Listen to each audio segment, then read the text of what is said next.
Happy birthday, gentleman Mike Ejaya. Obi da ya aṅụrị na ime maka ncheta ọmụmụ gị 91 years.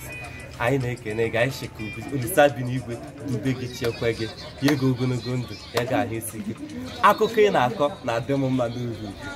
Happy birthday, gentleman Mike Ejaya. I'm very happy to be here and to be part of this committee. Earlier before now, I used to hear about Uncle Mike Ejaya, but I've listening to the music is now that I understand everything about the music. Happy birthday. Happy birthday, Mike Ejaya.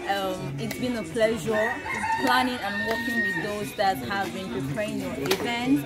I've always listened to your songs right from when I was a child, and I'm very, very happy to be part of the planning committee. I wish you many, many more years ahead. Happy birthday. Happy birthday, gentleman Mike Ejaya. Obi bim sangore na nlute. Well, I am not free fan and make it. So look when I bumbo kian and make that. You will do, and I could say, I make it or Malan will do. Dalurin Mempa. Na oga Yodogu Mike, gentleman Mike Ejaya. Ncheta nguri akwụkwọ aṅụrị ọmụmụ ya. Ncheta ụbọchị ọmụmụ ya, anyị na-ekele Chukwu ya isi ya. Ịma na Odogwu abụrụ guy name. Odogwu abụrụ guy name. So anyị ga na-ekele Chukwu mgbe niile. Egwu ya niile, in fact, all the na phone. Another album, key with inspiration, nege the egwu. So, chochoy! Happy birthday, Mike Ejaya Ibe. Odogwu nwoke omeka agụ. Anyị na-erute emume ụbọchị ọmụmụ gị. Wee na-asị ka Olisa bi n'igwe chepe gị, gọzie gị. Nye gị ogologo ndụ na arụ isi ike. Hip hip hip, hooray! Mike Ejaya, thank God you are alive up to today. Thank God the celebration is happening live before you. I pray for the grace to witness such a day and such an event. I thank God for Mr. Charles Obu and Amarachi Atama for giving me the opportunity to see Mike Ejaya that I've been hearing from my childhood and also to touch him. I am very, very excited. Thank God. God bless you, Mike Ejaya. I pray for more long life. And I also pray for such opportunity and such grace upon me and my family members. Thank you very much. Happy birthday, Mike Ejaya. Okay, mmadụ Odogwu ka ebo.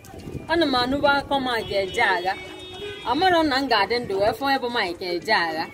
Dịka ịdị ndụ ruo taa, ka Chineke nyekwa gị ogologo ndụ na arụ isi ike. Happy 91 years. Ejaya, Odogwu abụrụ kwa guy name. Happy birthday, Ejaya Ibe. Ejaya Ibe onye na-akpọ ihe ọ na-eme. Anyị kwere anyị bụ na ị ga-adịgide dịka echi maka echi ada agwa anụ. Nna m Chukwu jiri ahụ ike ji agị mma. Happy birthday once again. Thank you. Aṅụrị ncheta ọmụmụ gentleman Mike Ejaya a na-ekele ike nnukwu mmadụ ka ọ bụ. Anyị sịrị na anyị ga-eme gịnị, na anyị ga-aja ya mma na ndụ, jaa ya mma na ndụ, jaa ya mma na ndụ. Obi dị m nnọọ ụtọ. A na-ekele isi unu niile na-asị gịnị ka Chineke mekwara unu kunu gị ogologo ndụ. Aṅụrị ncheta ọmụmụ. Happy birthday, gentleman Mike Ejaya. He's such a legend. He's such a nice man. I was actually born and bred in his compound, and all the while I've known him, he's been a very nice father. So I wish him long life, prosperity, good health. I wish him all the good things in life.